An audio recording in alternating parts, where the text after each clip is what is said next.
Bonjour à tous, chers amis de notre grand forum Édifice commun. Je suis le professeur Daniel Franck Idiata. Je suis donc professeur titulaire de psycholinguistique à l'Université Omar Bongo. Mon métier, c'est l'étude de l'acquisition du langage chez l'enfant et l'identification et la remédiation des pathologies du langage. Pathologie, maladie, pour dire simplement les choses. Alors, il circule là des données sur moi. On m'attribue des phrases que je ne reconnais pas totalement ou intégralement, et donc j'ai jugé nécessaire, par honnêteté scientifique, de vous envoyer cet audio à toutes et à tous pour clarifier ma position sur le débat d'aujourd'hui, un débat d'importance sur l'avenir du Gabon. Je précise d'abord, et je voudrais insister sur ce point, que si nous en sommes à parler de l'avenir du Gabon sous cette forme-là, c'est avant tout grâce à l'action des militaires au soir du 30 août. Et donc cette action salutaire du CTRI nous donne la totale liberté de débattre de tout, de discuter de toutes les questions qui concernent l'avenir de notre pays. Donc je voudrais moi aussi m'associer aux louanges nécessaires pour rendre hommage au CTRI. Alors, comprenons bien, hier j'ai été invité du Grand Banja, je n'ai jamais refusé de répondre à des invitations des jeunes lorsqu'il s'agit de notre pays. Donc, bien humblement, j'essaie d'apporter ma petite contribution pour dire ce que je sais. Et même dire ce que je ne sais pas, parce que lorsque je ne sais pas, je ne peux pas parler. Alors, le débat c'était sur le point suivant. Pour être candidat à l'élection présidentielle, il faut être de père et de mère gabonais de souche.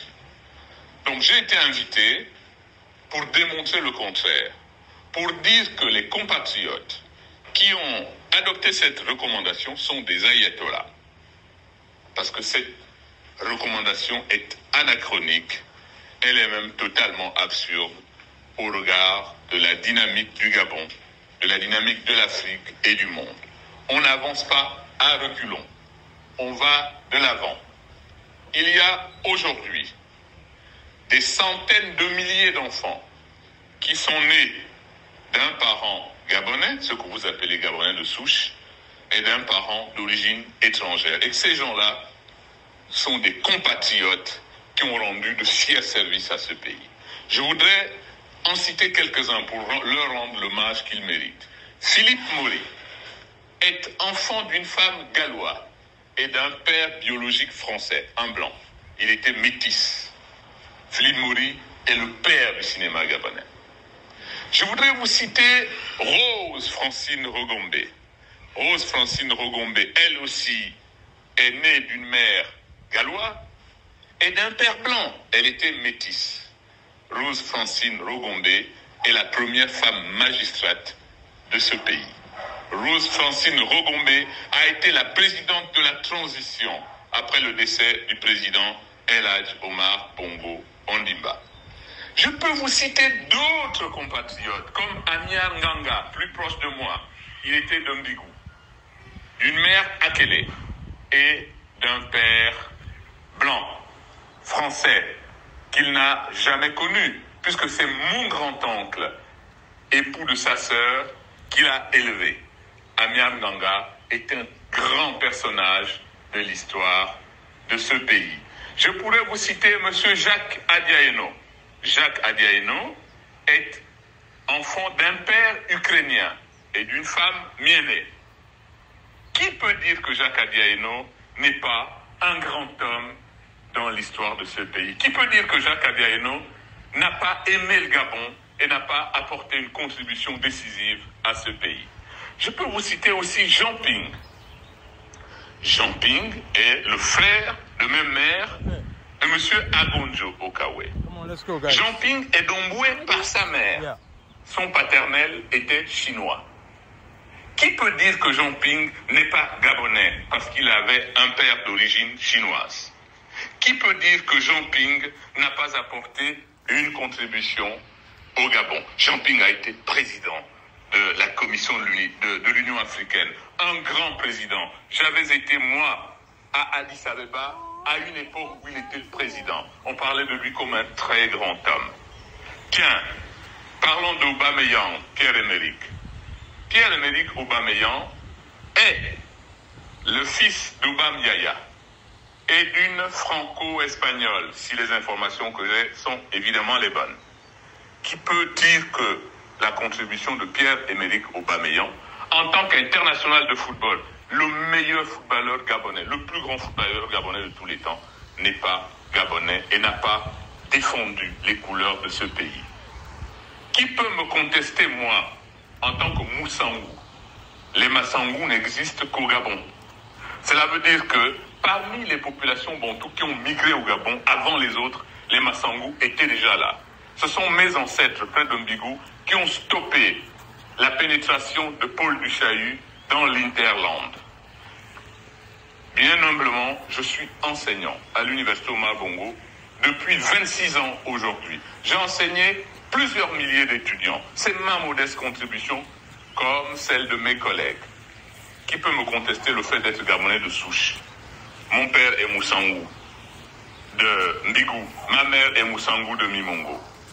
Et donc, qui peut contester mon fils? Mon fils, fils du professeur Idiata, né gabonais, sa mère, d'origine sénégalaise, était déjà naturalisée gabonaise par l'effet du mariage avant la naissance de mon fils. Qui peut contester à mon fils le droit d'être gabonais et de jouir de toutes les prérogatives de la nationalité gabonaise? Je parle bien des droits et des devoirs. Et pourquoi mon fils ne pourrait pas être candidat à l'élection présidentielle au Gabon s'il le voulait? Voilà les problématiques que j'ai développées. Quand on parle de Gabonais de souche, donc, mais qu'est-ce que ça veut dire? On parle de quand? Quel est le point du curseur? Est-ce que c'était avant l'arrivée des Portugais? On dit que Gabao serait donc d'origine portugaise, le mot Gabao qui aurait donné le nom Gabon, même si on parle aussi de Caban. Est-ce que c'était avant l'arrivée des Anglais? Parce qu'il y a eu des Anglais au Gabon. Tiens, Glace, c'est un héritage de cette confrontation avec les Anglais. Est-ce que c'est avant l'arrivée des Français? À quel moment situons-nous le point du curseur? Est-ce que c'est en 1960, ce qui me paraît être le point le plus raisonnable et le plus rationnel, parce que avant 1960, le Gabon en tant qu'État n'existait pas.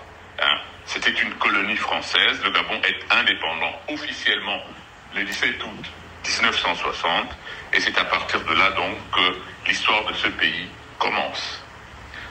Chers amis, si on part de 1960, on va donc dire que toutes les populations qui étaient établies sur le territoire du Gabon, tout l'héritage de la France, actif comme passif, fait partie donc du patrimoine Gabon.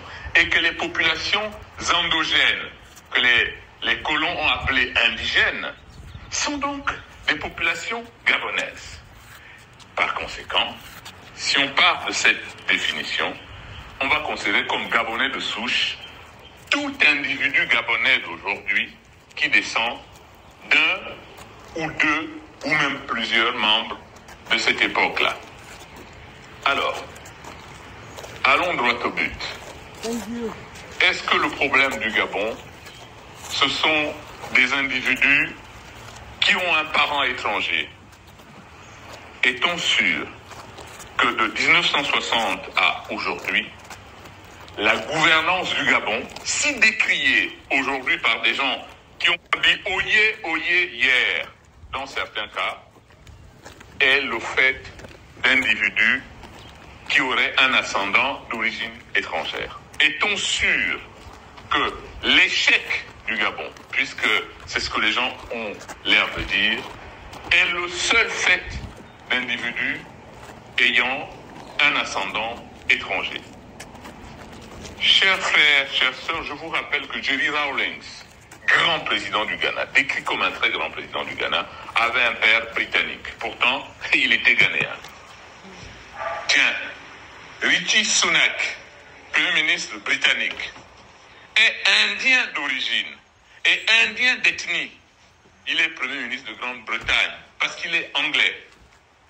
Tiens, Barack Obama, président de la toute-puissante, grande puissance mondiale, les États-Unis d'Amérique, pendant 2 mandats, était de père kényan d'origine. Je viens de vous citer là 3 exemples et je voudrais vous poser la question suivante. Ces gens n'ont-ils pas défendu leur pays? Que peut-on reprocher à Obama par rapport au Kenya? Qu'est-ce que les Américains pouvaient lui reprocher par rapport au Kenya, pays d'origine de son père? Qu'est-ce que les Anglais peuvent reprocher à Rishi Sunak par rapport à l'Inde, son pays d'origine? Et est-ce que les Ghanéens ont reproché quoi que ce soit à Jerry Rawlings par rapport au pays de son père, qui était donc la Grande-Bretagne? Voilà autant de questions qui se posent pour fustiger la recommandation des compatriotes du dialogue national. Je ne dis pas et je ne conteste pas le travail des compatriotes. D'ailleurs, je les en félicite. Pendant 1 mois, ils ont débattu de l'avenir du Gabon et tous autant qu'ils sont, je voudrais me contenter d'en citer quelques-uns, comme le professeur Noël Bertrand Bounzanga ou le professeur Télésphore Londo, mes collègues de l'université gabonaise, qui nous ont représentés avec fierté, et donc j'ai envie de dire qu'ils ont fait un bon boulot et que je les applaudis. Mais je voudrais redire que le rapport du dialogue national n'est pas une Bible pour que l'on dise Amen. C'est un document d'importance qui doit être débattu, qui doit être discuté. Encore une fois, le contexte s'y prête. Aujourd'hui, plus que par le passé, chaque Gabonaise et chaque Gabonais a l'obligation de faire corps avec le projet de renouveau de notre pays. Et donc débattre de toutes les questions, accepter celles qui l'intéressent et contester celles qui ne l'intéressent pas. Et donc le dialogue national aussi, nous devons en discuter. Nous devons débattre de toutes les questions, celles qui ont été recommandées comme celles qui ne l'ont pas été. C'est très important. Le Gabonais doit s'approprier son pays. Nous devons être acteurs de la construction de notre pays. Et donc, pour moi, et c'est ce que j'ai essayé d'expliquer hier au cours de l'émission Grand Banja, vous avez bien vu que le débat a été biaisé, totalement faussé. On n'a pas eu le temps de nous exprimer correctement. Je pense que le casting n'était pas très bien, ou alors que les invités n'ont pas été suffisamment préparés sur la thématique objet donc de notre débat. J'ai beaucoup de respect pour mes contradicteurs d'hier. Ce sont des Gabonais qui aiment leur pays, qui ont leurs avis. Mais je pense que notre débat d'hier a été totalement raté. Alors, pour moi, pour être président du Gabon, je crois qu'on doit retenir un certain nombre de critères objectifs. Le premier de ces critères, c'est d'abord être Gabonais. Et quand on est Gabonais, chers amis, chers compatriotes, on a les mêmes prérogatives, les mêmes droits et les mêmes devoirs. Il n'y a pas de stratification de la nationalité gabonaise. Un Gabonais, c'est un Gabonais. Maintenant, si ça pose problème, il faut qu'on revoie ensemble les dispositions pour attribuer la nationalité gabonaise. Si c'est cela le problème. Ne réglons pas la manifestation, mais réglons la cause. Or, les Gabonais ont cette fâcheuse tendance à vouloir régler la conséquence, mais franchement en oubliant plutôt la cause. Le bon sens, c'est de voir la cause et de régler au niveau de la cause. Lorsqu'un avion fait un accident, pourquoi croyez-vous qu'on s'échine à chercher la boîte noire? Pourquoi? Parce qu'on veut comprendre la cause de l'accident et faire que cet accident ne se reproduise pas pour d'autres avions et donc on protège d'autres vies. Voilà la raison. Le Gabon ne peut pas faire l'économie de ce travail absolument nécessaire. Donc, je vous disais que pour moi, il faut être Gabonais. Je fais même une concession aux ayatollahs du dialogue national pour dire il faut qu'il y ait au moins un des deux ascendants gabonais de souche en partant de 1960, c'est-à-dire les ancêtres étaient là avant 1960. Donc, un gabonais de naissance, au moins un des parents gabonais de souche. Ensuite, intégrer l'identité gabonaise. Absolument. C'est-à-dire que l'individu a été socialisé comme gabonais. Nous avons une cinquantaine d'ethnies. Ça doit être quelqu'un qui appartient à une ethnie du Gabon. Il connaît son village, il connaît son clan. Et il parle au moins une langue gabonaise. Au moins la langue du clan de son père, enfin de l'ethnie de son père, ou la langue de l'ethnie de sa mère. Au moins une langue gabonaise. Qu'il connaît les us et coutumes du Gabon. Il doit en faire la démonstration. Et par-dessus tout, il doit apporter la preuve de son amour pour le Gabon. Il aime le Gabon. Il a posé des actes pour valoriser le Gabon. Dans le sport, dans la culture, dans l'enseignement, dans l'éducation, dans l'entrepreneuriat, etc. On a vu un individu qui défend le Gabon. Ça n'est pas quelqu'un qui a pillé l'argent du pays pour aller investir à l'étranger. Ça n'est pas quelqu'un qui est allé acheter des maisons ici et là alors qu'il ne l'a pas fait au Gabon. C'est quelqu'un qui a investi au Gabon. C'est quelqu'un dont la contribution et le projet seront plébiscités donc par les Gabonais. Parce que, en définitive, quoi qu'on dise, c'est le peuple qui vote. Et le peuple votera l'individu qui, à mon sens, va refléter l'identité gabonaise. Le peuple va voter l'individu qui, à mon sens, va redonner espoir au peuple gabonais. Pour moi, c'est fondamental. Et je souhaite qu'on en reste là. Je ne veux pas que mon pays, le Gabon, soit la risée du monde avec des mesures qui n'ont finalement aucun sens, comme les deux pères gabonais de souche. Je mets au défi et j'ai expliqué à mes contradicteurs d'hier, ils étaient tous les deux fans du Wellington et je leur ai dit, mais apportez-moi la preuve que vous êtes Gabonais de souche.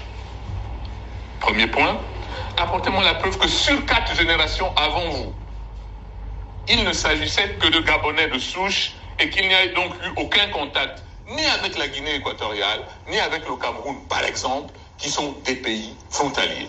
Je leur ai dit, prenons d'autres exemples. Les Pounous sont au Congo, les Pounous sont au Gabon. Donnez-moi la preuve que ceux qui sont à Doussala, près de Ndende, ne sont que Gabonais. Donnez-moi la preuve que les Nzebi qui sont à Lekindou, dans l'Angonier, ne sont que Gabonais. Donnez-moi la preuve que les Wumbu, dans la région de Boumango, frontalière, ne sont que des Gabonais, de souche depuis 100 ans par exemple, soit 4 générations. Donnez-moi la preuve que les Tékés, tiens, il y a des Tékés au Gabon, il y a des Tékés au Congo-Brazzaville, il y a des Tékés en RDC. Donnez-moi la preuve que les Tékés du Gabon, qui sont à la frontière avec le Congo-Brazzaville par exemple, ne sont que Gabonais et n'ont été que Gabonais depuis 4 générations. C'est pour cette raison que j'ai conclu que dans la construction du Gabon, dans le nécessaire travail pour restaurer notre pays, il faut intégrer tout le monde. Il faut accepter les gens qui nous aiment, il faut accepter les gens qui aiment le Gabon et qui sont prêts à mourir pour notre pays. C'est très important, chers compatriotes. Ces débats peuvent paraître anodins, mais quand on voit ce qui s'est passé en Côte d'Ivoire, c'est l'ivoirité qui a entraîné ce pays dans la tourmente que nous lui connaissons, malheureusement. Et donc, dans notre pays, moi, Idiata, je peux vous dire que, bien qu'étant Moussangou, de Mimongo et de Mbigou, j'ai des collègues avec qui j'ai fait l'école primaire en Ndjolé, et ils me reconnaissent. J'ai des collègues avec qui j'ai fait le CES de Ndjolé. J'ai des collègues avec qui j'ai fait le lycée d'État de Lambaréné, avec qui j'étais à l'université Lyon 2, à l'université Omar Bongo, etc. Et donc, les gens peuvent à tout moment reconnaître que je fais partie de l'identité gabonaise. Et que mes enfants, bien qu'ayant une mère d'origine sénégalaise, sont des Gabonais. En conclusion, chers compatriotes, lorsqu'on met en avant la gabonité de souche, il faut d'abord définir ce qu'est la gabonité de souche, avec des éléments irréfutables. On ne peut pas faire des lois taillées sur mesure ou taillées pour un instant. Les lois s'appliquent à tous. Attention, c'est très important. Si on prend une loi, cette loi doit s'appliquer à tous, exactement de la même façon. Et donc, chaque citoyen est face à la loi. Et donc, chers collègues, autant pour moi, chers compatriotes, je pensais m'adresser à des collègues à l'université. Alors, quelle est l'instance au Gabon qui sera capable d'attester qu'un individu est gabonais de souche? Quelle est cette instance? La Cour constitutionnelle? Ben non, elle ne le peut pas. C'est pas son rôle. Le tribunal de Libreville? Ben non. Le ministère de l'Intérieur? Mais pas du tout. Parce qu'alors, il faut apporter des preuves génétiques du lien avec la souche. Si on a identifié un individu lambda au cours de l'histoire comme étant la souche, ou deux individus lambda au cours de l'histoire comme étant la souche,